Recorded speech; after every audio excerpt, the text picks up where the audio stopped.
everyone, welcome back to Xamarin.Forms 101. I'm Maddie Legere, your host for today, and I'm going to show you how to use design time data in the Xamarin.Forms XAML Previewer.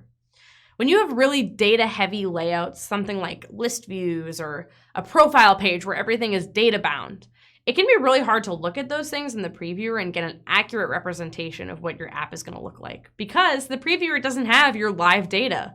It's not building your page like it does when you navigate to it in an app. To mitigate this, we gave you something called inline design time data.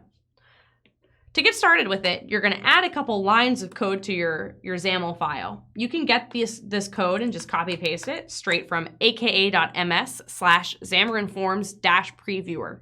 It'll also be included in all of our templates. All you have to do once you have this is start using this namespace right here, D, which is the design time namespace, to add attributes that only show up in the previewer at design time to your page. So for example, this would say text when I build and deploy my app, but right now it's going to say design time text. And it pops up right away in the previewer. This is especially helpful when you have data binding going on. So for example, here I'm data bound to an item, but because I'm not running my app and calling my API, I don't actually get that item's text right now.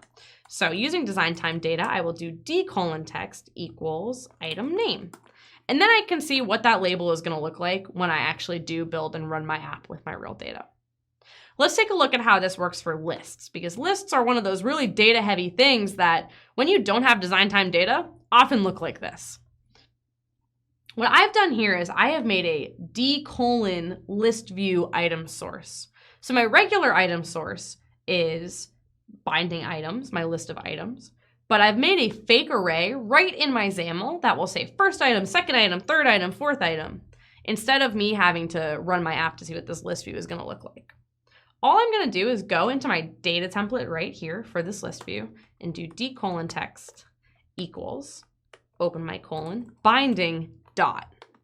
And that pulls this array right here and shows it to me right away in the previewer. And then down here in the second part of the label, which is the description, I'll just do d:\text equals description. And I can see what every single item in my list is going to look like right here inside of the previewer without a build, without having to deploy onto an emulator or anything.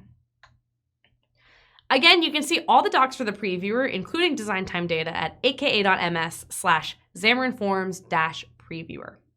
We're also going to continue doing a bunch of great Xamarin.Forms 101s for the previewer and other really helpful tools and tips with Xamarin.Forms. So check out the show notes below for episodes we already have, and be sure to like and subscribe to YouTube and Channel 9 to get the updates right to your inbox when we come out with new content.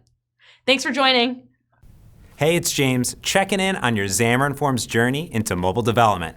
Don't forget to do all the things such as like, subscribe, and ding that notification bell so you get all of the latest episodes in your inbox. And while you're here, check out all these awesome Xamarin.Forms 101 videos right here. Get going now.